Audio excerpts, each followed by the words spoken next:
কৃষ্ণায় বাসুদেবায় দেবকীনন্দনায় চ অশেষ ক্লেশনাশায় গোবিন্দায় নমো নমঃ। হে কৃষ্ণ করুণা সিন্ধু দীনবন্ধু জগৎপতে গোপেশ গোপিকাকান্ত রাধাকান্ত নমস্তুতে। নমস্কার। আজ আমি প্রথমে আজকে রাশিটা বলে নিচ্ছি। আজকে হচ্ছে রাশি 21শে অক্টোবর মঙ্গলবার, 3রা কার্তিক। মেষ হচ্ছে জনসেবায় নিযুক্ত, বৃষ অর্থ সমস্যা, মিথুন বিপদমুক্ত, কর্কট দুশ্চিন্তা, সিংহ মানসিক চাপ, কন্যা শত্রু ভয়, তুলা সম্পত্তি বিরোধ, বৃশ্চিক দ্রব্যের অপচয়, ধনু ভয়, মকর উচ্চপদ লাভ, কুম্ভ অযথা ঝামেলা, মীন বন্ধু সমাগম। এবার আজকে যে বিষয়টা আমি বলবো সেটা হচ্ছে, আমরা জানি আমাদের অনেকেই বেশিরভাগেরই কালসর্প যোগ থাকে। এই কালসর্প যোগটা কি এবং এটা খণ্ডনের জন্য কি করতে হবে, এটা খণ্ডনের জন্য কি করা উচিত। এটা হচ্ছে, কালসর্প যোগ হচ্ছে মানুষের জীবনে একটি মারাত্মক কারণ হয়ে উঠতে পারে। সর্বরকম কাজে বাধার সৃষ্টি হয়, জীবনে চলার পথকে থামিয়ে দেয় এবং চলার পথকে থামিয়ে দেয় সর্বরকম কাজে বাধার সৃষ্টি হয়, মনে অশান্তি থাকে, মৃত্যু ভয় থাকে, কুকুর বেড়াল ইঁদুর সাপ যে কোনো বিষধর পোকা এই শ্রেণীর জাতক জাতিকাকে দংশন করে। এরা সাপের স্বপ্ন দুঃস্বপ্ন দেখে, জীবনে সাফল্য আসতে অনেক দেরি হয়। ভারতীয় জ্যোতিষে রাহুকে কাল আর কেতুকে সর্প বলা হয়েছে। কালসর্পযোগ থাকাকালীন রবি ও চন্দ্র শুভ হয়, তবে কালসর্পযোগ শুভ ফল বয়ে আনে। এছাড়া লগ্নে শুভ গ্রহ বৃহস্পতি শুক্র থাকলেও শুভ ফল বয়ে আনে। মোট 12 ধরনের কালসর্পযোগ দেখা যায়। বলা হয় যে অগ্রে রাহু, অথে কেতু, মধ্যে সর্বগ্রহ, যোগাহম কালো সর্পাহং নিপশস্য বিনাশিনাম।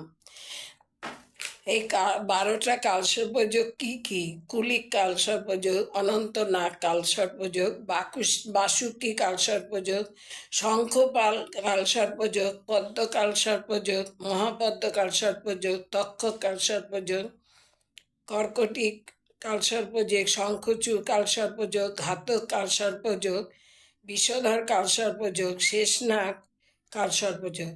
লগ্ন কুণ্ডলিতে 7টি গ্রহ যদি থাকে তাকে কালসর্পযোগ ধরা হয়। রাহু ও কেতুর সঙ্গে যদি রবিচন্দ্র থাকে তবে এই যোগটি গ্রহণকালে কালসর্প হয়।